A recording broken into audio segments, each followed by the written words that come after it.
हम लोग आज से फिर से केमिस्ट्री थोड़ा शुरू करेंगे। फिजिक्स में हम क्वेश्चंस नहीं बताए हैं गॉस थ्योरम का, उसको बताएंगे। थोड़ा केमिस्ट्री का भी चैप्टर थोड़ा निपटा लेते हैं, उसके बाद एक दो वीडियोज सिर्फ दोनों के क्वेश्चंस पे डालेंगे। तो ये जो सेकंड चैप्टर है डाइल्यूट सॉल्यूशन कोलिगेटिव प्रॉपर्टी, हम लोग काफ़ी कुछ पहले पढ़ चुके हैं। एक बार प्लीज़ आगे का वीडियो देखने के पहले ज़रा पुराना वीडियोस देख लीजिएगा, और अगर कॉपी में नोट किए होंगे तो उसको रिवाइज कर लीजिएगा, जैसा भी हो। वैसे हम स्ट्रक्चर सबसे पहले आपको बताए थे, चैप्टर का स्ट्रक्चर क्या है। डाइल्यूट सॉल्यूशन कोलिगेटिव प्रॉपर्टीज़ बोले थे। पहला पार्ट है जिसमें कंसंट्रेशन को मेज़र करने वाले यूनिट, मोलरिटी वगैरह के बारे में बताया गया था। और दूसरा था सॉल्यूशन का टाइप, जिसमें पहला टाइप था जिसमें सॉल्यूट गैस है, सॉल्वेंट लिक्विड है, इसमें हेनरी लॉ पढ़े थे। और फिर दूसरा टाइप था जिसमें सॉल्यूट और सॉल्वेंट दोनों लिक्विड था, इसमें राउल्ट्स लॉ पढ़े थे। और तीसरा हम लोग को देखना है बोले थे, जिसमें सॉल्यूट क्या होगा, सॉलिड होगा, सॉल्वेंट क्या होगा, लिक्विड होगा, इसमें कोलिगेटिव प्रॉपर्टी देखेंगे। तो ये सेक्शन जो हम लोग का है कोलिगेटिव प्रॉपर्टी वाला सेक्शन, ये सेक्शन हम लोग का बचा हुआ है, इसको निपटाना है। तो इसको पढ़ने के लिए हम लोग को थोड़ा ज़रूरत पड़ेगा कुछ टर्म्स का जो आपको पहले पढ़ाए हैं। तो इसमें सबसे पहला टर्म वेपर प्रेशर, इसका ज़रूरत पड़ेगा। वेपर प्रेशर, बॉइलिंग पॉइंट और फ्रीजिंग पॉइंट दोहरा दे रहे हैं कि किसी कंटेनर में लिक्विड है तो यहाँ पर इससे वेपोराइजेशन होता है लगातार, ऊपर वेपर का अमाउंट लगातार बढ़ता है। तो धीरे धीरे करके ये लिक्विड में एक और प्रोसेस, रिवर्स प्रोसेस, कंडेंसेशन शुरू होता है। तो एक इक्विलिब्रियम के, जब एक इक्विलिब्रियम एस्टेब्लिश हो जाता है, मतलब जिस रेट से वेपोराइजेशन हो रहा है उसी रेट से कंडेंसेशन हो रहा है, कि इक्विलिब्रियम एस्टेब्लिश हो जाता है, तो ऊपर में जो वेपर जमा होता है वो अपने आप में एक तरह का गैस है, और गैस के द्वारा लिक्विड के सरफेस पे जो प्रेशर लगता है वेपर प्रेशर कहते हैं। ठीक है, ये बताए थे। फिक्स टेम्परेचर पे ये सारा घटना का बात किए थे।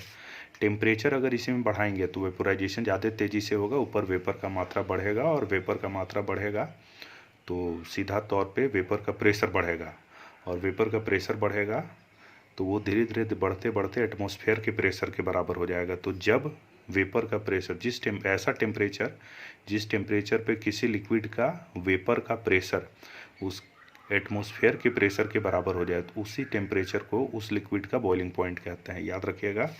और तीसरा बताए थे फ्रीजिंग पॉइंट। फ्रीजिंग पॉइंट क्या बताए थे, वो टेम्परेचर जहाँ पे किसी लिक्विड का वेपर प्रेशर उसके सॉलिड स्टेट के वेपर प्रेशर के बराबर हो जाए, तो उसी टेम्परेचर को फ्रीजिंग पॉइंट कहते हैं, ये बताए थे आपको। तो अब हम लोग आगे बढ़ेंगे, ये सब पुराना चीज़ था जो आपको बताएं। हम लोग अगला जो टॉपिक देखेंगे ये कोलिगेटिव प्रॉपर्टीज़ होगा, ये हम लोग का नया टॉपिक है जो अभी शुरू करेंगे।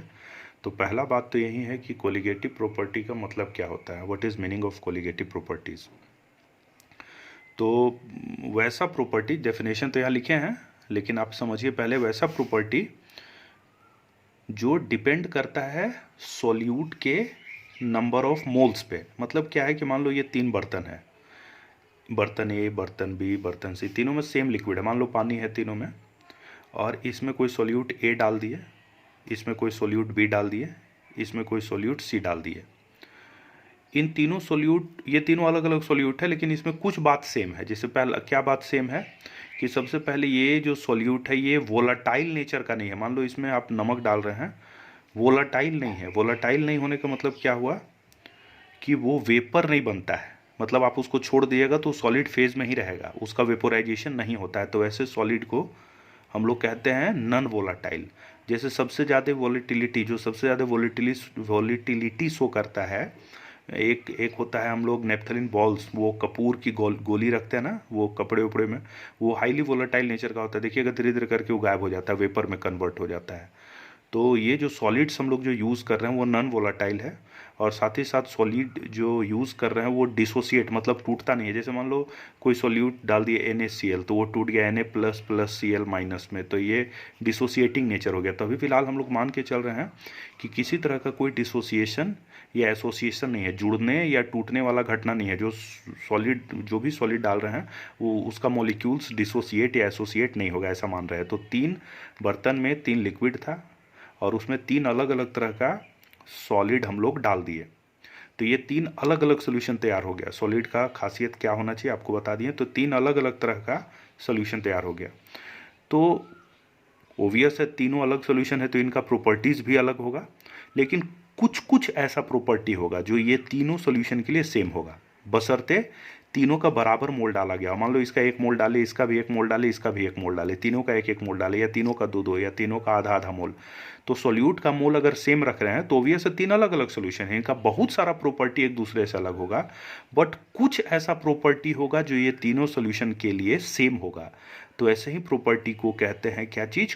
Colligative properties.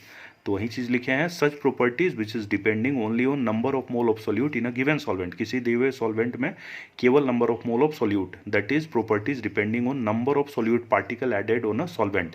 कितना सोल्यूट पार्टिकल ऐड किए हैं सिर्फ उस पर डिपेंड करता है, ठीक है। ये डिपेंड नहीं करता है कि कौन सा सोल्यूट ऐड किए हैं, बशर्ते सोल्यूट में जो 2 3 बात बोले, नॉन वोलेटाइल, डिसोसिएट, एसोसिएट नहीं होना चाहिए। तो वैसे प्रॉपर्टी को क्या कहेंगे हम लोग? Colligative properties. तो ये 3 सॉल्यूशन है अलग अलग, तीनों का बहुत सारा प्रॉपर्टी अलग है, बट कुछ प्रॉपर्टीज सेम है जिसको कोलिगेटिव प्रॉपर्टी कह रहे हैं। तो नेचर में 4 कोलिगेटिव प्रॉपर्टीज होता है, 4 कोलिगेटिव प्रॉपर्टीज नेचर में एग्जिस्ट करता है। पहला को कहते हैं रिलेटिव लॉगरिथम इन वेपर प्रेशर, दूसरे को कहते हैं हम लोग एलिवेशन इन बॉइलिंग पॉइंट, तीसरे को कहते हैं डिप्रेशन इन फ्रीजिंग पॉइंट, और चौथे को कहते हैं ओस्मोटिक प्रेशर। तो 4 कोलिगेटिव प्रॉपर्टीज़ आपको पढ़ना है, और जो स्कूल एग्जामिनेशन में जो क्वेश्चंस होता है वो आमतौर पे इन्हीं कोलिगेटिव प्रॉपर्टीज़ पे पूछने का चांस ज़्यादा होता है। बहुत बार क्वेश्चन दिया है, तो इसलिए इसको बहुत ध्यान से लेक्चर्स को सुनिएगा। हाँ, तो हम लोग डिस्कशन शुरू करेंगे पहला कोलिगेटिव प्रॉपर्टी में, जिसका नाम है relative lowering in vapour pressure. अब ये चीज़ क्या है? तो मेरे पास एक कंटेनर है, जिस कंटेनर में किसी लिक्विड को लिया गया है, ठीक है, कोई सॉल्वेंट है, प्योर सॉल्वेंट, फिलहाल यहाँ प्योर सॉल्वेंट है, मान लो पानी ही लिए हैं, ये कवर किया हुआ है किसी टी टेम्परेचर पे, पूरा घटना का हम लोग बात कर रहे हैं, टेम्परेचर फिक्स है, तो इसका कुछ वेपर प्रेशर होगा, ऊपर में वेपर कुछ कलेक्टेड होगा, तो इसके वेपर के चलते कुछ प्रेशर होगा, किसी फिक्स टेम्परेचर पे कुछ वेपर प्रेशर होगा, मान लो वो वेपर प्रेशर P0 है। अब क्या किए कि इसी में कोई सॉल्यूट हम लोग ऐड कर दिए। सॉल्यूट क्या है? नॉन वोलाटाइल है, नॉन डिसोसिएटिंग है, नॉन एसोसिएटिंग है, सॉल्यूट इसमें ऐड कर दिए, तो हम लोग का तैयार हो गया कोई सॉल्यूशन, हम लोग का ये तैयार हो गया सॉल्यूशन। तो सॉल्यूशन तैयार हुआ, तो अब पहले से जब ये प्योर सॉल्वेंट था, कुछ उसमें आप ऐड नहीं किए थे, पानी था सिर्फ मान लो, तो उसका वेपर प्रेशर P0 है। अब उसमें कुछ डाल दिए, कोई सॉल्यूट ऐड कर दिए, तो जो नया वेपर प्रेशर है वो कितना है? P। The new vapour pressure is P, नया वेपर प्रेशर P। तो पहले तो आपको ये जानना पड़ेगा कि ये जो P है, यानी सॉल्यूशन का वेपर प्रेशर, वो हमेशा लो होगा किसके रिस्पेक्ट में? Pure solvent. मतलब इसका वेपर प्रेशर अगर 500 है मान लो प्योर सॉल्वेंट का, तो 500 से कम होगा। सवाल उठता है कम क्यों होगा, है ना?